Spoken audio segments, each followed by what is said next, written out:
తెలంగాణను వరుణుడు వదలడం లేదు. గత 3 రోజులుగా రాష్ట్రంలో భారీ వర్షాలు కురుస్తున్నాయి. ముఖ్యంగా దక్షిణ తెలంగాణ జిల్లాలో భారీ నుంచి అతి భారీ వర్షాలు కురుస్తున్నాయి. దీంతో చాలా ప్రాంతాల్లో వాగులు వంకలు పొంగి పొర్లుతున్నాయి. లోతట్టు ప్రాంతాలు పూర్తిగా జలమయమైనటువంటి పరిస్థితి. ఇక హైదరాబాద్ నగరం అయితే అతలాకుతలమైంది. రోడ్డు సముద్రాలను తలపించినటువంటి పరిస్థితి కనిపించింది.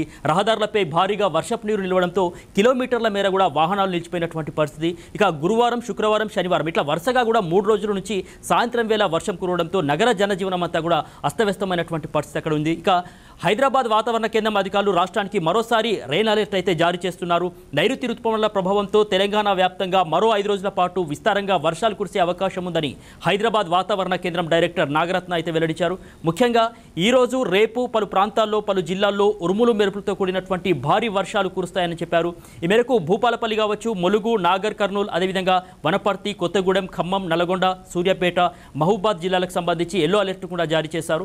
ఇక ప్రజలు కూడా అప్రమత్తంగా ఉండాలని, లోతట్టు ప్రాంతాల వారు తగిన జాగ్రత్తలు తీసుకోవాలంటూ కూడా వాతావరణ శాఖ హెచ్చరికలు జారీ చేస్తుంది. ఇక రాబోయేటటువంటి 5 రోజులు రాష్ట్రంలోని అనేకమైనటువంటి ప్రాంతాల్లో మోస్తారు నుంచి భారీ వర్షాలు నమోదేటటువంటి అవకాశం ఉందని వెల్లడించారు. ఈ వర్షాల వల్ల వ్యవసాయ పనులకు సంబంధించి అనుకూల వాతావరణం ఏర్పడుతుందని కూడా అధికారులు ఆశాభావం వ్యక్తం చేస్తున్నారు. అదే సమయంలో లోతట్టు ప్రాంతాలు జలమయమైనటువంటి అవకాశం ఉన్నటువంటి నేపథ్యంలో అప్రమత్తంగా ఉండాలని చెప్పేసి జాగ్రత్తలు కూడా సూచిస్తున్నారు. హైదరాబాద్ నగరంలోనూ సాయంత్రం తర్వాత వర్షం కురిసే ఛాన్స్ ఉన్నట్లు చెప్తా ఉన్నారు. రాష్ట్ర వ్యాప్తంగా ఇక శనివారం పలు జిల్లాలో మోస్తారు నుంచి భారీ వర్షాలు కురిశాయి. వాతావరణ శాఖ గణాంకాల ప్రకారం కనుక చూసినట్లయితే సంగారెడ్డి జిల్లా పుల్కల్లో అత్యధికంగా 11 సెంటీమీటర్ల వర్షపాతం నమోదైంది.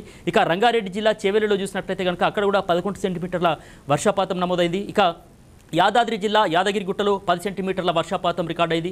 హైదరాబాద్లో కురిసిన భారీ వర్షానికి ప్రధాన రహదారులన్నీ కూడా మరి జలమయమైనటువంటి పరిస్థితి. అత్యధికంగా కాప్రాలో 7.7 సెంటీమీటర్లు, ఉప్పల్లో 6.8 సెంటీమీటర్ల వర్షపాతం నమోదైంది. ఇక సాయంత్రం ఇళ్లకు వెళ్లే ఉద్యోగులు కావచ్చు, విద్యార్థులు కావచ్చు వర్షం కారణంగా తీవ్ర ఇబ్బందులు పడ్డటువంటి పరిస్థితి.